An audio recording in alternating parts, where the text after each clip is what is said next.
Hello there. I have a 5-step process to overcome procrastination forever. Struggling with procrastination can feel like a problem, impossible to solve.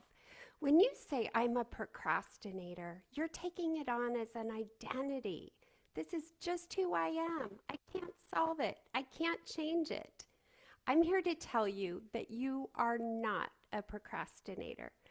In this video, stay tuned. I'll show you how to overcome and stop procrastinating once and for all. But before I do, let me tell you a little bit about myself. I'm Wendy Johnson, a life coach, and I help women live a life they love on purpose. And they work on their mindset, their environment, and their self-image so that they feel more confidence and joy. So back to procrastination. What is it? It's not taking action. It's delaying the action you want to take. And it's not an identity. So you don't want to identify yourself as a procrastinator. Rather than saying, I am a procrastinator, say, I'm working on the habit of not procrastinating.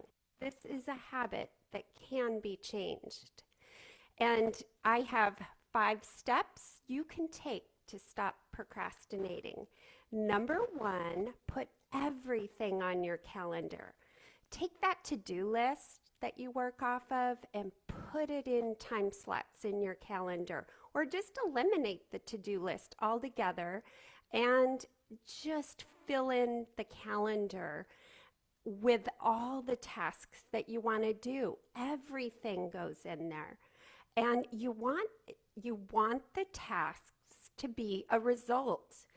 If you're writing a book, you would write 1 chapter and then give yourself a 2-hour block. If you were applying for a job, instead of say apply for jobs, you would write down apply for 1 job.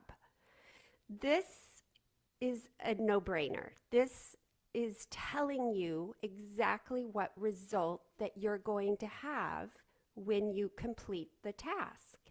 And you're not feeling overwhelmed or rushed or time scarcity. You're not worried because it's already done. You already have it in your calendar.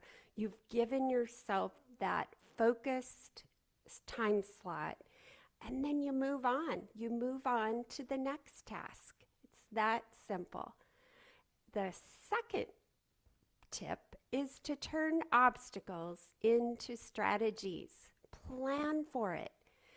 Okay, say I have a cleaning person on Wednesday morning and she interrupts me and she's loud, and or you have kids at home and they're working, they're playing after school and they're bothering you. What can you do? You can plan for overcoming the obstacle, and you can turn it into a strategy. Maybe you can shift your writing task into another slot on your calendar when it's quiet, when you can have focused time. Maybe you can hire a babysitter for the kids to come and play and entertain. Whatever you have, pre-plan ahead of time. So that way you're not frustrated, or you just eliminate and decide that you'll just do it later. You're still showing up for your calendar. And this leads me to number 3. Do what is on your calendar. You have to become someone who shows up for themselves. And this is a form of self-accountability and self-trust. You have to become someone who says they're going to do what's on their calendar. You're going to show up for yourself. You have your back. You don't need an accountability partner. You just need you. You need to rely on yourself. You need to show up for yourself. Many times people show up for other people and they don't show up for themselves. And that's one of my top values, is doing what I say I'm going to do. I never tell somebody I'm going to do something And I encourage you to do the same. If you say you're going to do it, you follow through and you get it done. This is like, and then number 4, allow for discomfort. A misconception is that you have to feel good doing what you're doing. And this is simply a lie. You will not feel good doing what you're doing, at least half of the time. This is because your brain would rather have you stuck seeking pleasure and not taking action. The survival mechanism of your brain doesn't want you to get outside of your comfort zone and try new things. But you have to coach yourself and go after what you want, whether you feel like it or not. Be willing to feel uncomfortable. If you ever feel resistance to what is on your calendar, what I do is I invite that resistance to tag along. Say, you know what? This is uncomfortable. I'm feeling a little afraid, but I'm going to do it anyway. I always tell my clients that not feeling like doing it is not a reason to not do it. And you're going to feel so much better once you've done it. Say, I don't feel like it, but I made a commitment to myself and I'm going to do it and I'm going to follow through. And number 5 is to evaluate what is working and not working.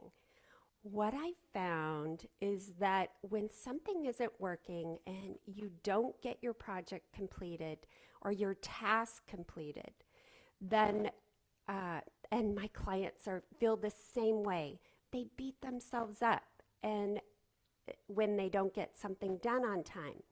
You are the creator of your calendar. And at the end of the week, you can pre-plan and evaluate what's not working and make changes before the next coming week. What you don't want to do is make changes the day of, the hour of, and because that is this survival brain that is protecting you and keeping you comfortable. So rearranging your calendar because of feeling or because you're not gonna get it done, that's not an excuse at all. So I'm here to help you, and I will give you the 5-step process to wrap it up. Put everything on your calendar, number 1. Number 2, turn obstacles into strategies. Number 3, do what is on your calendar.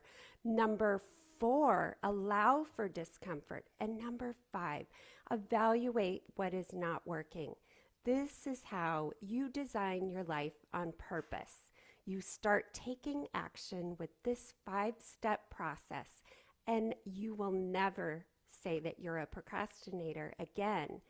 But you're going to say, I'm working on the skill of not being a procrastinator. And to help you stop procrastinating on your dreams and goals, I have a free guide, The 10 Principles to Design a Life You Love. Click the link below and grab your copy. And I hope you have a great week. Here's to you and your success.